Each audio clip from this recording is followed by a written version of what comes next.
So hello everyone and welcome back to the vlog, a short update vlog for today because a lot of things have happened. I didn't have time to cut it all together, but here's a short wrap up. First of all, and I'm super happy, I handed in my master thesis. This means if this all goes well, my whole university should be finished. I can fully focus on my business right now, especially for next year. Let's go. Then I recorded a podcast with Ben for his hospitality podcast, which will be released this week, I think. If it's released, I'm gonna put a link down here. We talk about hotels, general like business, restaurant business, managing young people. Super cool. We recorded this in his kitchen. So good morning, it's Wednesday. I finished my master thesis. I sent it out to the print center and I'm here in the kitchen with Ben. Where's Ben? He's coming. There's Ben. He's the host of the hospitality podcast. So that's gonna be cool. We're gonna record it here. Why in the kitchen? Of course, because the kitchen is cool, but also because it's the least noisy room.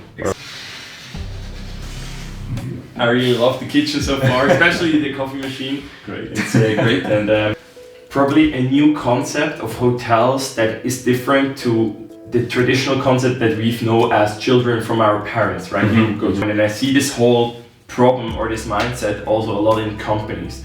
They think about, yes, it's a digital era now, we need to go digital, so we're just going with technology, implement technology just for the sake of technology. But you really have to think that through, and you're 100% right.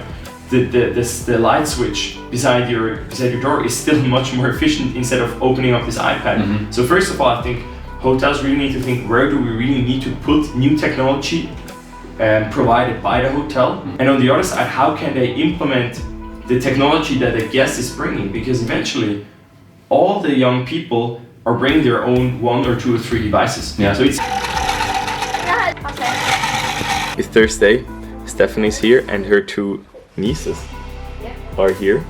It's a future day. We just recorded a podcast.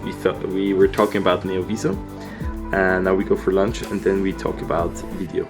The podcast is about, what was the topic they could choose? It was about eating, questions, and the name, Die Knabber Show.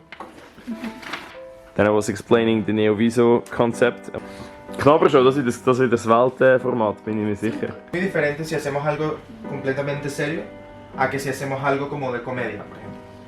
Then another challenge was last Friday. I was on television, not live television, it was just recorded. It's going to be published on the 6th of December, I think. A show called Persönlich at Tele 1. That's the regional television here. With Vivian Speranda. I was on stage with her a few months ago and she asked me to come on. Thank you very much for having me. It was a good challenge and I'm looking forward to when it gets on air. After that interview, I traveled from Lucerne to Aargau, where I was doing a talk for KMU Next. That's like an association for KMU, so SMEs in English. Vielmal, Yannick, dass du da bist. Minuten gehören dir.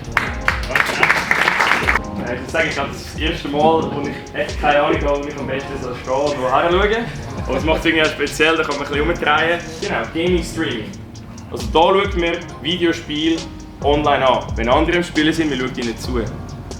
Ich weiss, es klingt jetzt komisch oder irgendwie daneben oder irgendwie was soll das nehmen, aber Fakt ist, das ist das Fernsehen von den Jungen, die sich für Gaming interessieren. Enorm verrückt, oder? Enorm crazy.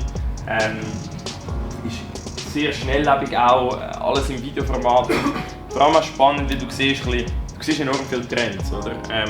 Another challenge was for Raiffeisen. They have an organization called RV Young, so where they bring young talents together. There were like 60 people in the age between 20 and 30, and I gave a short speech about Gen Z and what I experienced as an entrepreneur and as a student and how I organize certain things, which was a good exchange, something different because normally I would talk to older generations, but this time to younger generations, so good stuff there. And the last thing I want to share was from this weekend. I went to Liechtenstein where I held a short talk and was participating in a workshop called Mein Liechtenstein 2039.